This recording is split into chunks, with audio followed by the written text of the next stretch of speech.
বাংলাদেশের মহান মনিবের দরবারে লাখো কোটি শুকরিয়া আদায় করছি। আলহামদুলিল্লাহ। সালাম মুর্শিদ সর্বকালের সর্বশ্রেষ্ঠ ব্যক্তি আমাদের প্রিয় নবী বিশ্ব নবী মুহাম্মদুর রাসূলুল্লাহ সাল্লাল্লাহু আলাইহি ওয়াসাল্লামের প্রতি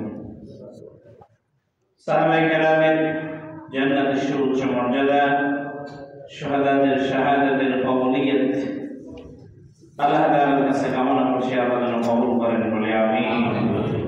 হাজিরিন, আমরা রমজানের খুব কাছাকাছি চলে এসেছি। আল্লাহ তাআলা যেন আমাদেরকে রমজান মাস পাওয়ার এবং রমজানের পূর্ণ ফজিলত আমরা যেন পেতে পারি, আল্লাহ আমাদের সেই তৌফিক দান করুন। খুব নিকটবর্তী হয়ে গেছি আমরা রমজানের।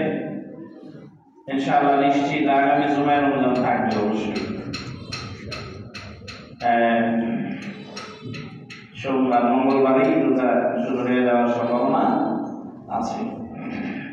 আমরা সামগ্রিকভাবে আল্লাহ তাআলার কাছে দোয়া করি, আল্লাহ যেন রোজা রাখার মতো শুধু রমজান পাইলেই তো হবে না, সেটা যেন উদযাপন করতে পারি, সেই পরিমাণ শক্তি সামর্থ্য আমাদের যেন থাকে, আল্লাহ যেন সেভাবে কবুল করেন। কারণ বহু মানুষ রমজান পাবে কিন্তু রমজানের রোজা রাখতে পারবে না। এটা আল্লাহ তাআলার খাস রহমতের একটি ব্যাপার। আমরা যদি এই রমজানকে নাজাতের ওসিলা হিসেবে আল্লাহর কাছ থেকে নিতে পারি, শেষ রমজান হিসেবে জীবনের আমরা যেন গুরুত্ব দিয়ে সেভাবে উদযাপন করতে পারি, আল্লাহ যেন তৌফিক দান করেন।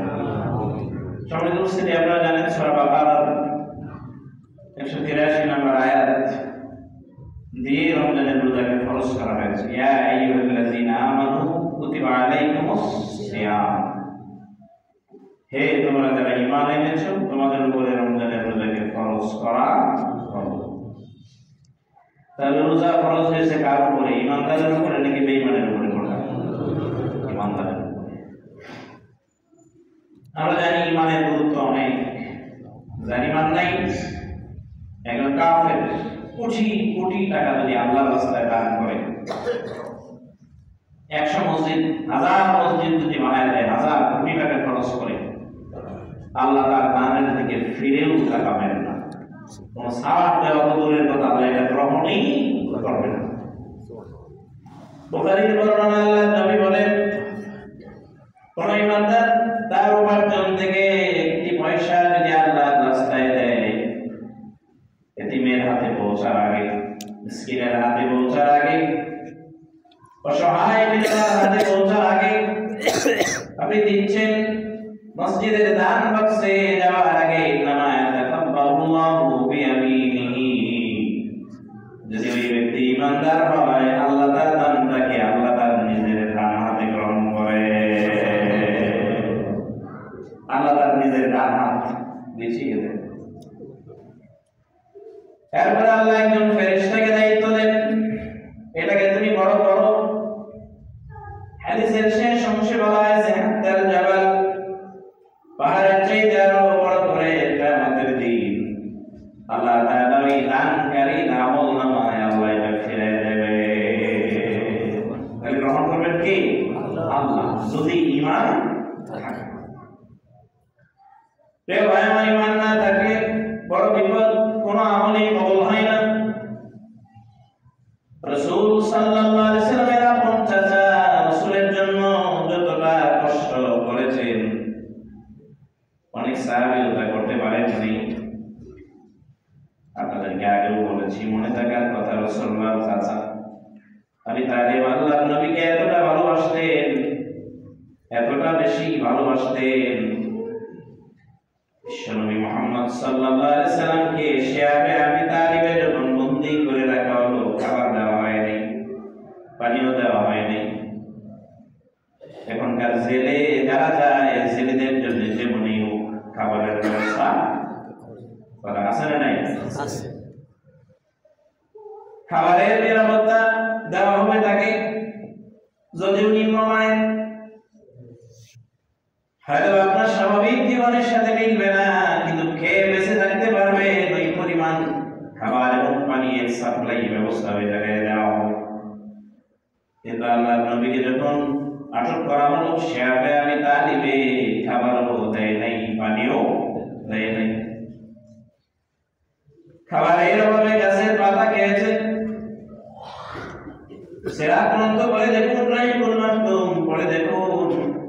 রাসূল সাল্লাল্লাহু আলাইহি সাল্লাম সহ যারা আহত ছিলেন সকল মানুষের পায়খানা ছাগলের লেদার মতো, ছাগলের পায়খানার মতো হয়ে গেছে।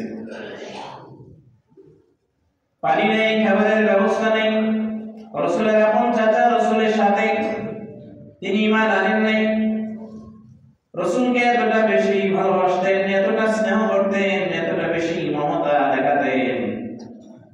এই 3টা বছর রাসূলের সাথে ছিলেন তিনি, ছায়ার মতো করে তাকে আগলে দেখেছেন। সে আবি তালিবে প্রতিদিন রাতের বেলায় আল্লাহ নবীকে যায় তিনি উঠায় দিতেন, জাগাতেন, মুহাম্মদ তুমি যায় আমার বিছানায় শুয়ে থাকো আর আমি তোমার বিছানায় শুই। কারণ রাতের বেলায় বিছানাটা কেউ দিনের বেলায় দিনের আলো থাকা অবস্থায় পাহাড়ের উপর থেকে কেউ যদি তীরের নিশানা ঠিক করে রাখে, রাতে দূর থেকে তীর মেরে তোমাকে দুনিয়া থেকে বিদায় করে দেবে, তোমার যাতে মৃত্যু না হয়, দুনিয়া থেকে তুমি যেন চলে না যাও, যেন তুমি যায় আমার বিছানায় ঘুমাও আর আমি তোমার বিছানায় ঘুমাই। আল্লাহর নবীর জন্য এত কষ্ট তিনি করলেন, একদিনও এই কথা বলেন নাই তোমার জন্য আজকে আমার এই জায়গায় আসা লাগলো, জেলে আসা লাগলো, না খেয়ে থাকা লাগে, এত কষ্ট করার আগে আমার পরিবার পরিজনের শুধু তোমার জন্য কি এক দাওয়াত তুমি নিয়ে আসলে, একদিনের জন্য চেহারা মলিন করেন নাই, রূপ বঞ্চিত করেন নাই। সেই আবি তালিব ঈমান নিয়ে দুনিয়া থেকে যেতে পারেন নাই, ঈমানহীন অবস্থায় তার মৃত্যু হয়েছে। রাসূলুল্লাহ সাল্লাল্লাহু আলাইহি সাল্লাম সাধারণ একজন মারা গেলে যতটা তিনি শোকাহত হন তার চাইতে অনেক বেশি শোকাহত হবে। চোখের পানি আল্লাহ নবী দাঁড়িয়ে বেয়ে বেয়ে পড়তে লাগলো। আল্লাহ তাআলা আয়াত নাযিল করলেন, লাআল্লাকা বাখিউন নাফসাকা আল্লা তাকুনু মুমিনিন ইন্নাকা লা তাহদি মান আহবাবতা ওয়ালাকিন্নাল্লাহা ইয়াহদি মান ইয়াশা। কোন মানুষকে আপনি ঈমান দিতে গেছেন, সেই ঈমান নাই গ্রহণ করে নাই, তার জন্য আপনি কেঁদে কেঁদে আপনার জীবন হয়রান করবেন, এটা হয় না। হেদায়েতের মালিক আপনি নন, হেদায়েত দিতে চেয়েছেন, তার কিসমতে হেদায়েত নাই, সে নেয় নাই। ওয়ালাকিন্নাল্লাহা ইয়াহদি মান ইয়াশা, হেদায়েতের একমাত্র মালিক হচ্ছেন কে? আল্লাহ। এই অবস্থায় দুনিয়া থেকে বিদায় হলো, ঈমান না থাকার কারণে কিয়ামতের দিন নবী মুহাম্মদুর রাসূলুল্লাহ নিজের চাচাকে সুপারিশ করার সুযোগ পাবেন না। এ ব্যাপারে রাসূল কোনো কথাই বলতে পারবেন না। মানে চিন্তা করেন, রাসূলের চাচা তাও আবার সুখে দুঃখে কঠিন বিপদের সময় কাছে থেকেছেন, জীবনে কোনোদিন বাতিদা মুহাম্মদের কাজের জন্য তিনি ভৎসনা করেননি, তিরস্কার করেননি, এত ত্যাগ তিনি স্বীকার করলেন, তার ব্যাপারে কিয়ামতের দিন রাসূল কোনো কথাই বলতে পারবেন না। হাজার বছর পরে আপনি যে বাংলাদেশে এলেন, এমন কিছু আমল আছে রাসূলের সিরাতের উপরে আপনি যদি চলেন, সুন্নাহ যদি আপনি মানেন, শুধু সুপারিশ করবেন তা নয়, কিয়ামতের দিন নবীর সাথে জান্নাতে যাওয়ার সুযোগ আছে।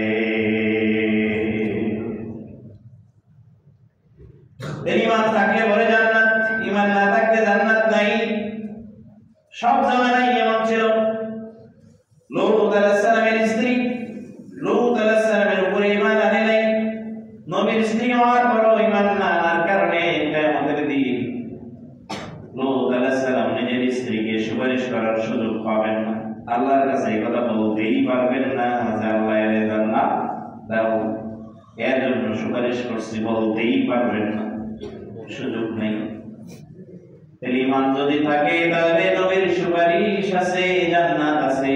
ঈমান না থাকে, নবীর ছেলে হইলেও নাই, নবীর স্ত্রী হইলেও নাই, নবীর চাচা হইলেও নাই, যত আত্মীয়ই হোক নাই, তাহলে একজন ব্যক্তির আমল গ্রহণযোগ্য হয় আল্লাহর কাছে ঈমান থাকলে। সেই ঈমানটাই যদি না থাকে তাহলে কোনো হয় না। এই রমজানের রোজা ফরজ করার জন্য আল্লাহ বলেন, ইয়া আইয়ুহাল্লাযীনা আমানু, হে তোমরা যারা ঈমান এনেছো, তোমাদের উপরে কুতিবা আলাইকুমুস সিয়াম, আমি আল্লাহ রমজানের রোজাটাকে ফরজ করলাম। এই জামানাটা যেহেতু কঠিন, এমন কিছু কাজ আছে যেগুলো করলে পরে ঈমান চলে যায়, কিছু কাজ আছে এগুলো করলে ঈমান চলে যায়, কিছু কাজ আছে এমন করার দরকার নাই, দেখলে ওই ঈমান আর থাকে না, চলে যায়। কিছু কথা আছে এমন যেগুলো বললে ঈমান চলে যায়, মুমিনের তালিকা থেকে নাম বাদ করে যায়। এজন্য আমরা আল্লাহর কাছে দোয়া করি হেদায়েত পাওয়া, যেমন আল্লাহ তাআলার খাস রহমতের ব্যাপার, আবার ওই হেদায়েতের উপরে টিকে থাকার চাইতে আরো আল্লাহর বেশি রহমতের দরকার আছে না নাই? ইউসবিহু রাজুলু মুমিনান ওয়া ইউমসি কাফিরা, লোক নিজেকে ঈমানদার মনে করবে কিন্তু ঈমান থাকবে না। আমরা যেন ওই কাতারে না পড়ে আল্লাহর কাছে আশ্রয় চাই। আর যে সমস্ত কাজ করলে পরে, কথা বললে পরে ঈমান চলে যায়, এগুলো থেকে বেঁচে থাকার জন্য আল্লাহ আমাদের তৌফিক দান করুন, বলেন আমিন। ঈমান নিয়ে পড়াশোনা খুব কম। কাউকে যদি এমন বলা যায় আপনি ঈমান নিয়ে 10 মিনিট কথা বলবেন, এটা আপনার জন্য কঠিন। আপনি আপনার নিজের মনকে প্রশ্ন করেন, তো ঈমান নিয়ে আপনি কি জানেন? ঈমান আনা যেমন ফরজ, ঈমানের ব্যাপারে জানাটাও কি ফরজ। না জেনে ইসলাম কোনো কাজ করতে পারে না। ইসলামের থিওরি হচ্ছে আগে জানো তারপরে মানো। জানা এবং মানা দুইটা একসাথে, আপনি জানবেন এবং মানবেন। প্রিয় ভাই আমার, বলেন দেখি, আমি যদি জিজ্ঞেস করি মৌলিকভাবে কয়টা বিষয়ের প্রতি ঈমান রাখতে হবে? বলেন দেখি। 7টা, একজনের কাছ থেকে পাইছি। বলেন আর কেউ? কয়টা?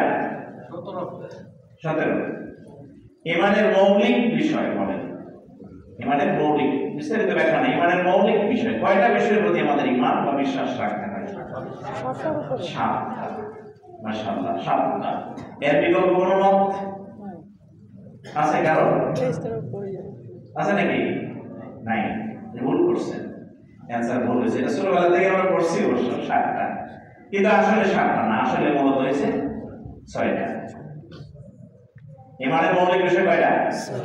আকীদা পরিষ্কার। আজকে আমরা ঈমানের উপরে অন্তত একটা ধারণা নেই। ঈমানের মৌলিক বিষয় কয়টা? 6টা। 1, আমানতু বিল্লাহ, কার উপর ঈমান? আল্লাহর উপর। 2, ওয়া মালাইকাতিহি, কার উপর? ফেরেশতাদের উপর। 3, ওয়া কুতুবিহি, সিরিয়ালি আসতেছে কিসের উপর? কিতাবের উপর। কিতাব কি শুধু কোরআন? না, যতগুলো আসমানি কিতাব আল্লাহ নাযিল করেছেন সবগুলো। কিতাব শব্দটা আপনার এক বচন, কুতুব তার বহু বচন। ওয়া কুতুবিহি, কিতাব সমূহের প্রতি ঈমান, বিশেষ করে কোরআনের প্রতি। সর্বশেষ একটি কিতাবে পৃথিবীতে আছে, আর কোনো কিতাব অবিকৃত নাই, ওই কিতাবের একটা বর্ণও নাই। ওগুলো সব দুনিয়া থেকে উঠে গেছে, শুধুমাত্র আছে একটি, সেটার নাম কি? আল কোরআন। কোরআনের প্রতি ঈমান।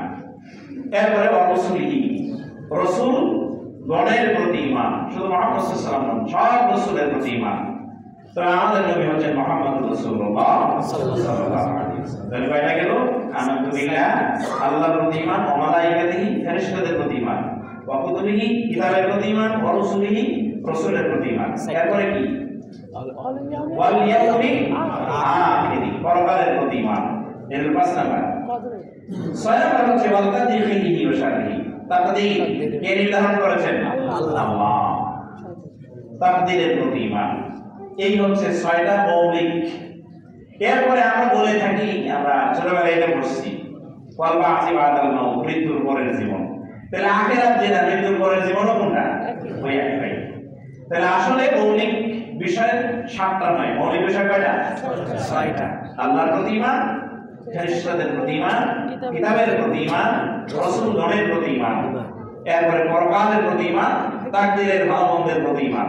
তাকদীর, আমার তাকদীর লিখে রাখছেন কে? আল্লাহ। এই জায়গাটায় মানুষের বুঝতে একটু সমস্যা হয়, কষ্ট হয়, কারণ একটা জ্ঞান আমাদের নাই। সৃষ্টি জগৎকে আল্লাহ একটা জ্ঞান দেন নাই, সেটা হচ্ছে ভবিষ্যতের জ্ঞান। আগামীকাল কি হবে, 1 ঘন্টা পরে কি হবে, 10 দিন পরে কি হবে, এই জ্ঞান কারো নাই। কাউকে দেন জ্ঞান না, কাউকেই না। এমনকি মুহাম্মদ রাসূলুল্লাহ সাল্লাল্লাহু আলাইহি ওয়াসাল্লামকে আল্লাহ জ্ঞান দেননি। কোরআন কারীমে আল্লাহ রাব্বুল আলামিন বলেন, ওয়া ইনদাহু মাফাতিহুল গায়বি লা ইয়ালামুহা ইল্লা হুয়া। গায়বের জ্ঞান কেবলমাত্র তার কাছেই। শুধু এইটুকু বলে আল্লাহ শেষ করেন নাই, সাথে আবার বলছেন লা ইয়ালামুহা ইল্লা হুয়া, এটা তিনি ব্যতীত আর কেউ জানে না। তাহলে বলেন গায়বের জ্ঞান কার কাছে? আল্লাহর কাছে। আকীদা পরিষ্কার রাখতে হবে। তাহলে 6টি মৌলিক বিষয়ের প্রতি বিশ্বাস রাখা, ঈমান রাখা, এটা হচ্ছে ঈমানের মৌলিক অংশ। প্রথম হচ্ছে আল্লাহর প্রতি ঈমান। আল্লাহর প্রতি ঈমানের 4টি অর্থ মনে রাখতে হবে, চেষ্টা করতে হবে মনে রাখার জন্য। আল্লাহর প্রতি ঈমানের কয়টি অর্থ? 4টি। এক হচ্ছে আল্লাহর অস্তিত্বে বিশ্বাস করা। এটা পৃথিবীর প্রায় সব মানুষ করে, ইল্লা মাশাআল্লাহ 2-1 ছাড়া। কিছু মানুষ নাউযুবিল্লাহি মিন যালিক, আল্লাহ নাস্তিক তারা শুধুমাত্র স্রষ্টায় বিশ্বাস করে না। পৃথিবীর অধিকাংশ মানুষ স্রষ্টায় বিশ্বাসী, আল্লাহর অস্তিত্বে বিশ্বাস করে। 2 নম্বর হচ্ছে তার সিফাতে বিশ্বাস করা, আল্লাহর কিছু গুণাবলী আছে। 3 তার কুওয়াত তথা কুদরতে বিশ্বাস করা। 4 তিনি আমাদেরকে চলার জন্য যে আইন এবং বিধান দিয়েছেন সেটাতে বিশ্বাস করা। 4টাই মিলায়া ব্যাখ্যা সহ যদি আপনি ধরেন, বহু মানুষ ঈমানের ক্রাইটেরিয়া থেকে বাদ পড়ে যাবে। এজন্য নিজেদেরকে ঈমানের মানদণ্ডে উত্তীর্ণ রাখার জন্য চেষ্টা করতে হবে। 2 হচ্ছে ফেরেশতাদের প্রতি ঈমান। আমরা ইনশাআল্লাহ কোনো একদিন সময় পেলে বিস্তারিত অনেক দীর্ঘ সময় নিয়ে কথা বলব। ফেরেশতারা আমরা যতটুকু কোরআন এবং হাদিসের আলোকে জানতে পেরেছি, ফেরেশতারা আল্লাহর এক বিশেষ সৃষ্টি। আল্লাহ তার নূর দিয়ে ফেরেশতাদেরকে সৃষ্টি করেছেন, নূরের সৃষ্টি। ফেরেশতারা আল্লাহর অবাধ্য হওয়ার কোনো সুযোগই নাই। মানুষের যেমন বাধ্য অবাধ্যতার সুযোগ আছে, মান শাআ ফালইউমিন ওয়া মান শাআ ফালইয়াকফুর। চাইলে একজন ঈমান আনবে, চাইলে আরেকজন কুফরি করবে, চাইলে একজন জুমার নামাজ পড়বে আর মন চায় আরেকজন পড়বে না, বাজারে ঘুরে বেড়াবে। এই ইস্তেতাআত কর্মের শক্তি যেমন মানুষকে দিয়েছেন, ফেরেশতাদেরকে এই ক্ষমতা, এই শক্তি দেয়া হয়নি। লা ইয়াসুনাল্লাহ, তারা কখনো আল্লাহর অবাধ্য হতেই পারে না। সর্বদাই আল্লাহ যা করেন, ইয়াফআলুনা মা ইউমারুন, যা আদেশ দেন তাই তারা করে। এজন্যই তাদের জন্য জান্নাত জাহান্নামের কোনো ব্যবস্থা নাই। কিন্তু মানুষের জন্য যেহেতু স্বাধীনতা আছে, যে ভালোটা করলে সে পুরস্কৃত হবে, মন্দটা করলে সে তিরস্কৃত হবে। ফেরেশতাদের প্রতি ঈমান আমরা ইনশাআল্লাহ একদিন কথা বলবো। ফেরেশতাদের বর্ণনা হাদিসে আছে, কোরআনে আছে। 19 জন ফেরেশতা আছেন এমন যারা আল্লাহর আরশ বহন করেন। তারপরে জাহান্নামের রক্ষী ফেরেশতা আছে, কোরআনের বর্ণনায় পাওয়া যায়, হাদিস থেকে এগুলো জানা যায়। আল্লাহ রাসূল সাল্লাল্লাহু আলাইহি ওয়াসাল্লাম আমাদেরকে জানিয়েছেন।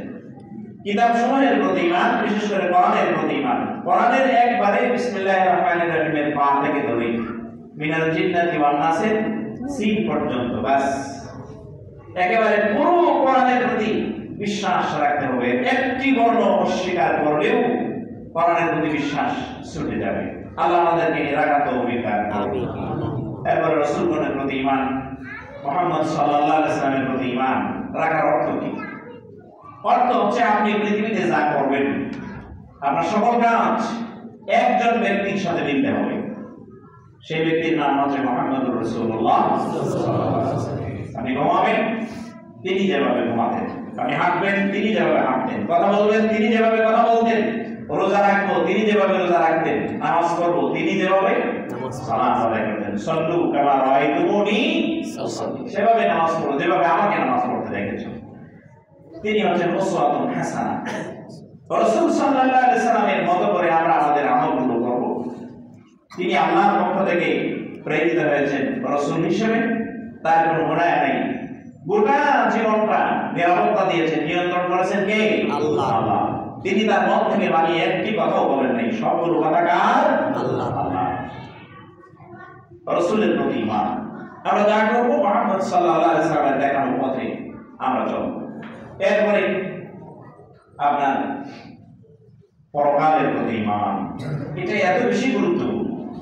5 নাম্বারটা, পরকাল যদি কেউ বিশ্বাস না করে তাহলে তার আল্লাহ রাসূল কিতাব কোনটাই মানার দরকার নেই, কোনটাই তার মানার প্রয়োজন নেই। প্রায় ৬০০০ আয়াতের মধ্যে আল্লাহ রাব্বুল আলামিন প্রায় 1/3 ২০০০ এর বেশি আয়াত দিয়েছেন শুধুমাত্র পরকাল কেন্দ্রিক আখিরাত নিয়ে আলোচনা 1/3। কারণ পরকালে যদি বিশ্বাস না থাকে, এই জীবনে মারা যাওয়ার পরে আরেকবার উঠতে হবে, হাসর নাসর হবে, হিসাব কিতাব দিতে হবে, ভালো কাজ করলে আপনি সওয়াব পাবেন, বন্ধ করলে তিরস্কৃত হবেন, এই বিশ্বাস যদি না থাকে তাহলে তো দুনিয়ায় যা খুশি তাই করা যায়। আল্লাহকে মানার প্রয়োজন নেই, রাসূলকে মানার প্রয়োজন নেই, কিতাবও মানার প্রয়োজন নেই। তাহলে সবগুলো একটার উপরে যায় নির্ভর করে, সেটা হচ্ছে পরকাল। দুনিয়ায় আমরা এমন ভাবে যেন আমল করতে পারি, পরকালকে প্রাধান্য দিয়ে আমরা যেন আমল করতে পারি। আল্লাহ আমাদের তৌফিক দান করুন। পরকালের প্রতি ইয়াকিন যেন আমাদের থাকে, বিশ্বাস যেন আমাদের থাকে। সূরা বাকারায় ঈমানের আলোচনা করতেছে আল্লাহ বলছেন ওয়াবিল আখিরাতি হুম ইউকিনুন, বলা হয়নি, বলা হয়েছে ইউকিনুন, ইয়াকিন। কেউ কেউ ইয়াকিনের ব্যাখ্যা করেছেন ইয়াকিন কি? ধরেন আমি আমার একটা হাত পিছনে নিয়ে গেছি, আচ্ছা আপনারা বলেন তো, আমি সামনের দিক তাকায় আছি, আমার হাতটা যে পিছনে আমি নিয়ে গেছি, এটাকে আমি দেখতে পাচ্ছি না? কথা বলেন ভাই, দেখতে পাচ্ছি না। কিন্তু হাত যে একটা আছে এটা আমি জানি কি জানি না? জানি। আমার হাতটা আমি দেখছি না, আমার পিছনে আমি নিয়ে গেছি, এটা যেমন সত্য, এটা যেমন দৃঢ় সত্য, কিয়ামতের দিন মৃত্যুর পরে আল্লাহ মানুষের কাছ থেকে হিসাব নেবেন, এটা এর চাইতে আরো দৃঢ়ভাবে বিশ্বাস করার নাম হচ্ছে ইয়াকিন। একেবারে নিশ্চিত বিশ্বাস যে আল্লাহ অবশ্যই হাসরের দিন হিসাব নেবেন। প্রিয় ভাই আমার, এটা আমরা করি আলহামদুলিল্লাহ। কেউ যখন কোথাও বাইরে যায়, যখন সে দুনিয়ায় এটা উঠাইতে পারে না, অর্থনৈতিক ভাবে সে ক্ষতিগ্রস্ত হয়ে গেছে, মেরে দিছে আরেকজনের টাকা, বিচার দুনিয়ায় পায় নাই কোনো কারণে, সঠিক এভিডেন্স না থাকার কারণে, অথবা ওই ব্যক্তি ক্ষমতাশালী হওয়ার কারণে দুনিয়ায় তার কাছ থেকে আদায় করা সম্ভব হয়নি, তখন এই ক্ষতিগ্রস্ত ব্যক্তির শেষ ঠিকানা, শেষ ভরসা হয়ে যায় পরকাল।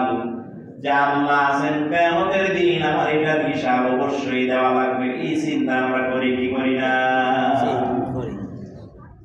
এই জন্য পরকালের প্রতি আমাদের ইমানটা যেন দৃঢ় থাকে, মজবুত থাকে। পরকালের প্রতি ইমান যদি মজবুত থাকে, তাহলে এই দুনিয়ায় আরেকজনকে ঠকানো সম্ভব না। কথা বলেন ভাই, সম্ভব নাকি? এই জন্য রাসূল বলছেন ইজা সারাকা সারিক, চোর যখন চুরি করে না ইমান আল্লাহ, তখন তার ইমানটা তার ভিতরে থাকে না। ডাকাত যখন ডাকাতি করে তখন তার ইমান তার ভিতরে থাকে না। এই জন্য চুরি অবস্থায়, ডাকাতি অবস্থায় মৃত্যুবরণ করলে তার জানাজার নামাজে ভালো কোনো লোক যেতে হয় না। যে মওত হয়েছে এমন অবস্থায় যখন তার ভিতরে কি ছিল না? ইমান ছিল। ঠকাচ্ছে আরেকজনকে, প্রতারণা করছে আরেকজনকে, প্রতারক যখন প্রতারণা করে তখন তার ভিতরে ইমান থাকে না, এটা বেরিয়ে চলে যায়। প্রতারণার কাজ শেষ হইলে তারপরে আবার ইমানটা আসে। এই ধরনের কিছু বড় বড় গুনাহ আছে। জেনাকার যখন জেনা করে তার ভিতরে ইমান থাকে না। ইমান যদি থাকতো, আল্লাহর ভয় যদি থাকতো, তাহলে তো সেই কাজ থেকে কি করতো? থাকে না তার ভিতরে। সে যখন এই কাজ শেষে, এই কাজ থেকে যখন আরেক হয়, আবার তার ভিতরে ইমানটা আসে। প্রিয় ভাই ভাইজানকে, এই অন্যায় করা অবস্থায় যদি মারা যায়, মদ পান করা অবস্থায় মদ খাচ্ছে, হারাম করেছেন কে? আল্লাহ। কে হারাম করেছেন? আল্লাহ। এটা রাসূল হারাম করেন নাই, কোরআনের আয়াত দ্বারা হারাম। যদি মদ পানরত অবস্থায় মদ খেয়েছে, ওই অবস্থায় যদি মারা যায়, ওই ব্যক্তির ঈমান থাকে না। বেঈমান অবস্থায় তার মৃত্যু হয়েছে, ভালো মানুষটা জানাজার নামাজে যাবে না, সন্দেহজনক অবস্থায় মৃত্যু হয়েছে, শেষ সময়ে কালিমা পেয়েছে কিনা, ঈমানের উপরে টিকে থাকতে পারেছে কিনা, বিরাট সন্দেহের মুখে পড়েছে। এজন্য ভালো মানুষটা জানাজায় যাবে না। এজন্য এই ধরনের কাজ থেকে সব সময় বিরত থাকা একজন ঈমানদারের জন্য প্রয়োজন। পরকালকে যে ব্যক্তি নিশ্চিতভাবে বিশ্বাস করে, ওই ব্যক্তির দিয়ে ওই ধরনের কাজ হতেই পারে না। ঈমান যদি মজবুত হয়, এরপরে আমরা যদি সাওম পালন করি, সামনে রোজা, ফজিলত কি? ঈমান নিয়ে যদি আমরা রমজানে যেতে পারি, ঈমান সহকারে যদি আমরা রমজান রোজা রাখতে পারি, রাসূলুল্লাহ বলেন মান সামা রমাদান ঈমানান ওয়া ইহতিসাবান, যে ব্যক্তি রমজানের রোজা রাখবে সংশোধনের নিয়তে, ভালো হয়ে যাওয়ার নিয়তে, ঈমানের সাথে, গুফিরা লাহু মা তাকাদ্দামা মিন যামবি, রোজা রাখতে শুরু করবে আর আল্লাহ অতীতের সব গুনাহ মাফ করে দিবেন। সুবহানাল্লাহ। কিন্তু শর্ত আছে কয়টা? ঈমান, আর একটা হচ্ছে কি ইহতিসাব, সংশোধনের নিয়ত, ভালো হয়ে যাওয়ার নিয়ত, ভালো হয়ে যাওয়ার আকাঙ্ক্ষা, এই চিন্তায়। প্রিয় ভাই, আমার ভুল নাই এমন মানুষ নাই। ভুল হয়ে যায়, ভুল হওয়ার পরে দিনের শেষে আপনার যদি মনে পড়ে ভুলক্রমে আপনি রিক্সাওয়ালার ভাড়া দেন নেই, চলে গেছেন, পেশার রিক্সাওয়ালা 10 মিনিট দাঁড়ায় থেকে চলে গেছে, এটা যদি আপনার মনে পেরেশানি থাকে যে আমি আরেকজনের তো মেরে দিলাম, ভুলক্রমে হারিয়ে দিতে পারিনি, এমন মানুষ যখন তার এই অনুশোচনা আসে, খুঁজতে থাকে লোকটাকে, না পায়া হক আদায়ের জন্য আরেক রিক্সাওয়ালাকে, তিনকে, বিধবাকে, অনাথকে মসজিদে তো দিয়ে দিল কোথাও, যেটা তার পাওনা ছিল আমি রাখলাম না, এটা দিয়ে দিলাম। এই পেরেশানি যদি কারো ভিতরে আসে, মনে করতে হবে যে আপনার ঈমান আছে। শুনেন নি আল্লাহর নবীর হাদিস, রাসূল করিম সাল্লাল্লাহু আলাইহি ওয়াসাল্লাম বলেছেন, তিন যুবক হাঁটতে হাঁটতে, তিনজন ঘুরতে ঘুরতে এমন একটা জায়গায় গেল, পাহাড়ের পাদদেশে তারা এক জায়গায় হাঁটছে, আকাশ অন্ধকার হয়ে বৃষ্টি আসার উপক্রম হলো। তিনজনই বৃষ্টি থেকে, ঝড় থেকে বাঁচার জন্য পাহাড়ের গুহায় আশ্রয় নিল। আশ্রয় নেওয়ার পরে রাসূলুল্লাহর হাদিস, এবার আশ্রয় নেওয়ার পরে ঝড় এবং বৃষ্টিতে এসে বড় একটা পাথর পাহাড়ের গুহার মুখে এসে বসে পড়ছে, একবার অন্ধকার হয়ে গেছে, কিছুই দেখা যায় না। তিনজনে মিলে অনেক ঠেলাঠেলি করছে, পাথর নাড়াইতেই পারেন, সরাবে কেমনি। এখন তিনজন জীবন নিয়ে হতাশ, যার বাঁচার উপায় নেই। ওই যুগ তো মোবাইলের যুগ ছিল না যে বসে টেলিফোন করবে যে অমুক জায়গায় আটকে গেছি, বের করো।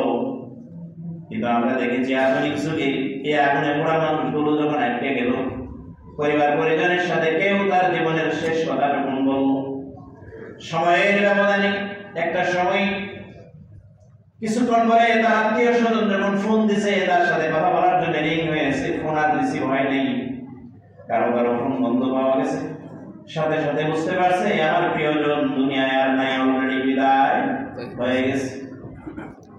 ওই যুগে এই মানুষগুলো মোবাইল নাই, নেটওয়ার্ক নাই, পাহাড়ের গুহার ভিতরে আটকে পড়ে গেছে। তিনজনে মিলে পরামর্শ করলো, জীবনে এমন কোনো ভালো কাজ করছো কিনা। ওই ভালো কাজের ওসিলা দিয়ে আল্লাহর কাছে এবার দোয়া করো, আল্লাহ যদি নিজে হেফাজত না করে আর বাঁচার কোনো উপায় নাই। শুধু এই তিনজন, আর আল্লাহ জানেন, আর কেউ জানে না। এবার প্রথম জন বলছে, তিনজনে তিনটা ওসিলা ধরে দোয়া চেয়েছে, লম্বা হয়ে যাবে, শুধু বলি। তোর মধ্যে একজনেরটা ছিল এমন যে অন্যজনের হক রেখে একজন চলে গেছিল, শ্রমিক কাজ করতো, শ্রমিক তার পাওনা না নিয়ে বইলে চলে গেছে। ও ভাই, আপনি আপনার বিবেককে প্রশ্ন করুন, কোন মানুষের হক আপনার উপরে আছে কিনা? কিয়ামতের দিন জবাব দেওয়া লাগবে। এই চিন্তা যদি না থাকে, তাহলে আপনার আখিরাতের উপর ঈমান নাই। ওই লোকটা শ্রমিকের পাওনা রেখে গেছে, সেই লোক ওই টাকা দিয়ে একটা ছাগল কিনে রাখছে, পেশায় ছিল ছাগল চড়াইতো সে।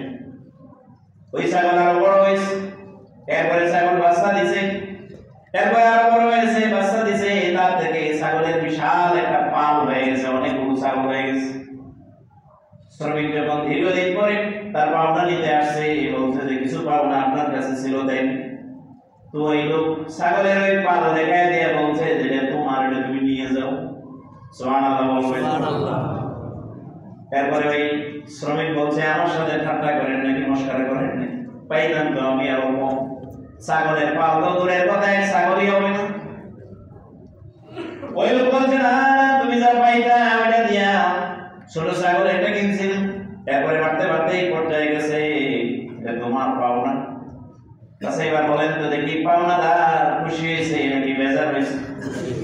পাওনাদার খুশি হয়েছে, সাথে সাথে আকাশের মালিকও খুশি হয়ে গেছে।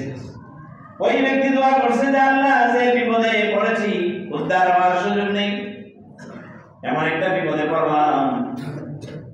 একজন দোয়া করছিল যে আমার স্বাস্থ্য বোনের সাথে জেনার জন্য, অন্যায়ের জন্য আমি খুবই নিকটবর্তী হয়ে গেছিলাম, কোনো প্রতিবন্ধকতা ছিল না, বাধা ছিল না। আমার স্বাস্থ্য বোন জেনার কাছাকাছি যাওয়ার পরে সে বলছে যে আল্লাহকে ভয় করো, কোনো বাধা না থাকার পরও শুধু আল্লাহকে ভয় করি, ওই জেনা থেকে, অন্যায় থেকে আমি ফিরে এসেছি। আল্লাহ এটা যদি তোমার সন্তুষ্টির জন্য করে থাকি, তুমি আজকে বের হওয়ার মতো একটু রাস্তা আমাদের জন্য করে দাও। এই বলার সাথে সাথে পাথরটা একটু সরে গেছে। আলো আসছে ভিতরে, এখন আশার সঞ্চার রয়েছে। এখন আরেকজনে বলছে যে তোমারটা কি আছে, এরকম একটা ভালো কাজ, শ্রেষ্ঠ ভালো কাজ, ওটা দিয়ে দাও। সে দয়া করছে, পিতা মাতাকে আমি স্নেহ করতাম, ভালোবাসতাম। আমি আমার গাভী থেকে, ছাগল থেকে যে পরিমাণ দুধ পাইতাম, সন্তানকে খাওয়াইলে পিতা মাতাকে খাওয়াইতে পারতাম না। এই জন্য আমি আমার পিতা মাতাকে আগে খাওয়াইতাম, বাকি যেটুকুন থাকতো ওইটা দিয়ে আমি আমার সন্তানকে বুঝ দিতাম। আমি যদি আল্লাহ তোমার সন্তুষ্টির জন্য আমি আমার পিতা মাতাকে যদি প্রাধান্য দিয়ে থাকি, তাহলে দয়া করে আজকে পাহাড় থেকে বের হওয়ার মতো রাস্তা করে দাও। এই কথা বলার সাথে সাথে আরেকটু সরে গেছে, কিন্তু মাথা বের হয় না। মানে একজন মানুষ বের হওয়ার মতো রাস্তা তখনও তৈরি হয়নি। তবে আশার সন্তান রয়েছে, দুইজনের কথাই যেহেতু পাথর সরছে, আরেকজন বললে নিশ্চয় আরেকটু, তৃতীয় জন তিনি দোয়া করলেন, ওই যে রাখাল, আমি তাকে বিশাল ছাগলের পাল দিয়ে বুঝাই দিলাম, আল্লাহ এটা তোমার সন্তুষ্টির জন্য যদি করে থাকে, তাহলে আমাদেরকে বের হওয়ার সুযোগটা আজকে করে দাও। সাথে সাথে পাথর আরেকটু সরছে, নিরাপদে তিনজনই বের হয়ে চলে আসছে। তাহলে আমরাও আমাদের নেক কাজ করব, পাশাপাশি নেক কাজের ওসিলা দিয়ে, ভালো কাজের ওসিলা দিয়ে আমরা আল্লাহর কাছে দোয়াও করতে পারব। তাই এবার বলেন, যিনি এই কাজ করলেন, রাখালের সামান্য পাওনা দিয়ে ছাগলের পাল বানাই দিলেন, পরকালের প্রতি তার ঈমান খুব দুর্বল নাকি খুব মজবুত? কোনটা? মজবুত। এই জন্য আমরা অন্যের পাওনা, অন্যের হক যথাযথভাবে দিয়ে দিব। ঈমানটাকে দৃঢ় রাখবো যে কিয়ামতের দিন আল্লাহ অবশ্যই আমার আমলের হিসাব নেবেন। আমি আমার বিবেককে যদি প্রশ্ন করি যে পরকালের প্রশ্নে আমি কি উত্তীর্ণ, সেই অনুযায়ী আমার অনেক বেশি কাজ করা দরকার। মৃত্যুর জন্য প্রস্তুত থাকা দরকার। যে কোনো মুহূর্তে অন্যজনের পাওনা নিয়ে আপনি যাতে মারা না যান, খুব সাবধান থাকবেন। ঋণ থাকলে পাশের জনকে আপনি জানিয়ে রাখুন, আপনার স্ত্রীকে, আপনার কাছের জনকে আপনি জানিয়ে রাখুন, ডায়েরিতে আপনি লিপিবদ্ধ করে রাখুন। শহীদের শাহাদাত কবুল হয় না যদি তার ঋণ থাকে, যদি ঋণ থাকে তার শাহাদাত কবুল হয় না। প্রিয় ভাইরা আমার, এই জন্য রমজানের আগে আমরা আমাদের ঈমানটাকে মজবুত করব, আর কোরআনের সাথে আমরা একটা গভীর সম্পর্ক গড়ে তুলবো ইনশাআল্লাহ। বলেন ইনশাআল্লাহ। আমি বারবার বলেছি, এই 5 প্রথম 7 প্রথম দেওয়ার চাইতে 10টা পৃষ্ঠা আপনি ভালো করে একদিনে পড়েন, এটা আপনার জন্য অনেক বেশি ফজিলত, অনেক বেশি কল্যাণ। আপনি কোরআনটা ভালোভাবে শিখুন। এটা শেখাটা ফরজ, এটা নফল নয়, এটা মুস্তাহাব নয়। কোরআন সহিভাবে পড়তে পারা এটা কি? ফরজ। এটা ফরজ, ফরজে আইন, এটা ফরজে কিফায়া নয়, এটা ফরজে আইন। এজন্য আমরা চেষ্টা করব কোরআনের সাথে রমজানে আমাদের সম্পর্কটাকে বৃদ্ধি করতে। আমরা সহিভাবে অর্থ বুঝে ব্যাখ্যা সহকারে আমরা ইনশাআল্লাহ কোরআন পড়ব, কোরআনের সাথে সম্পর্ক করব। রাসূলুল্লাহ সাল্লাল্লাহু আলাইহি সাল্লাম বলেছেন, যে ব্যক্তি রমজানে কোরআন পড়বে, কোরআনের সাথে সম্পর্ক করবে, কিয়ামতের দিনে কোরআন আল্লাহর দরবারে তার জন্য শাফাআত করবে।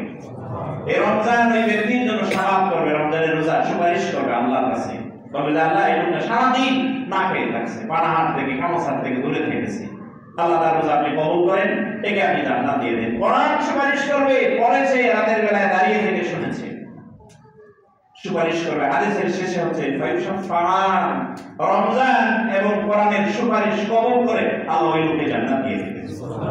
আমরা যেন রমজান এবং কোরআনের সুপারিশ পেতে পারি, এজন্য আমাদের ওই প্রস্তুতি নিয়ে আমরা রমজানে প্রবেশ করবো ইনশাআল্লাহ। বলেন ইনশাআল্লাহ। অনেক আলোচনা আছে তারাবির নামাজ নিয়ে। আচ্ছা, আপনি আপনার বিবেককে প্রশ্ন করুন, কেউ 20 রাকাত নামাজ পড়েছে আর কেউ 8 রাকাত পড়েছে, আপনি এবার বলেন দুজনের সওয়াব কি সমান? না, কোনোদিনও না। কেউ বলতে পারবেন, কোনো মুফতি মুহাদ্দিস এই কথা বলার কোনো সুযোগ নাই। সেজন্য আপনি পূর্ণ তারাবি মসজিদে হারামে, মসজিদে নববীতে 20 রাকাত তারাবি নামাজ হয়, তা আপনি সুন্নাহ এই মনে করে, এটাকে নফল মনে করে পড়লে আপনি সওয়াব পাবেন। আর রমজানে একটা নফল কাজ কিসের সমান? একটা ফরজের সমান। তাহলে কোনো আমল যাতে না আসে, এটা প্ল্যান নেন। রমজান মাসে প্রথম আমলগুলোর মধ্যে প্রথম আমলটা আমাদের হওয়া উচিত রমজানের চাঁদ তালাশ করা। এটা রাসূলুল্লাহর সুন্নাহ। বলেন এটা রাসূলুল্লাহর সুন্নাহ। এই সুন্নাহ দিয়ে দিচ্ছে, আমরা ফেসবুকে চাঁদ দেখতেছি অথবা চ্যানেলে চাঁদ উঠলো কিনা কোনো খবর আইছে কি, ঘরে বসে দেখেন। কথা বলেন ঠিক না ঠিক? চাঁদ দেখতে যাবেন, এটা রাসূলুল্লাহর সুন্নাহ। শাবানের 29 তারিখে আপনি চাঁদ দেখতে যাবেন, তাতে সাপ দেখেন আর না দেখেন সুন্নাত আদায় হবে, আপনি সাওয়াব পাবেন। সাপ যারা দেখবেন তাদের দোয়া আছে, আল্লাহুম্মা আহিল্লাহু আলাইনা বিল ঈমান ওয়াল ইসলাম, এই একটা দোয়া আছে চাঁদ দেখা। আপনার থাকলে হাতের কাছে থাকলে আপনি দোয়া বলেন, মসজিদে থাকলে আপনি দোয়াটা করবেন, এটা সুন্নাত।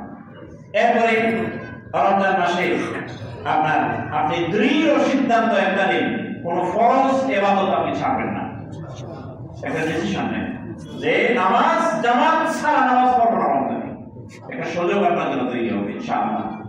এরপরে সিদ্ধান্ত নেন সুন্নত নামাজ অন্তত যাতে না ছুটে, যতটা বেশি পড়তে পারে, যত বেশি সওয়াবের মাসে, ফজিলতের এই মাসের সময়ে আমরা যদি অন্তত সওয়াবের জন্য, ফজিলতের জন্য চেষ্টা না করি, তাহলে তো আমরা ক্ষতিগ্রস্তদের অন্তর্ভুক্ত হয়ে যাবো। আপনি একটা চূড়ান্ত সিদ্ধান্ত নিন, করোনার সাথে আপনি সম্পর্ক গড়ে তুলবেন। অন্য মাসে আর যাই হোক, রমজানের ব্যাপারে আপনি একটা ফুললি একটা প্রস্তুতি নিয়ে রমজানটাকে ধরার জন্য আমরা চেষ্টা করি, রমজানের ফজিলত পাওয়ার জন্য চেষ্টা করি। আল্লাহ তাআলা আমাদের সবাইকে কবুল করেন, বলে আমিন। আল্লাহ তাআলা আমাদেরকে সুস্থতার সাথে রমজানে পাওয়া এবং রমজানের যে সমস্ত আমল আমাদের জন্য করা দরকার, নাজাতের ওসিলা হিসেবে, জীবনের শেষ রমজান হিসেবে আমরা মনে করি করবো, কারণ পরের রমজানে বেঁচে থাকবো এটার কোনো গ্যারেন্টি আছে না। তবে অনেক জ্ঞানী মানুষ তারা কিন্তু বুঝতে পারে যে হয়তো হায়াত আমার বেশি দিন দুনিয়াতে নাই। এই আনোয়ারুর রহমান সাহেব তিনি আপনার মাহফিলে বলছেন যে আমি হয়তো আগামী রমজান আর নাও পেতে পারি, একেবারেই রমজানের আগে গত সপ্তাহে তিনি ইন্তেকাল করেছেন। বুঝতে পারে, অনেক মানুষই বুঝতে পারে, মারার আগে বুঝতে পারে যে আমার সময় শেষ হয়ে আসছে। আর দুনিয়ার ব্যাপারে যারা গাফেল, কাজ করতেই থাকে, কাজের মধ্যেই যাইয়া মনে মনে মারা যায়, কোনো ইমান নাই, আমল সালে নাই, কোনো প্রস্তুতি নাই। এই ধরনের গাফিলতি থেকে আল্লাহ আমাদেরকে হেফাজত করুন, বলে আমিন। ওমা তাওফীক ইল্লা বিল্লাহ, আলাইহি তাওয়াক্কালতু ওয়া ইলাইহি উনীব। বিশেষ করে আপনারা শুনেছেন যে এসি লাগানোর জন্য একটা জোর প্রস্তুতি চলছে। আলহামদুলিল্লাহ, যে পরিমাণ কালেকশন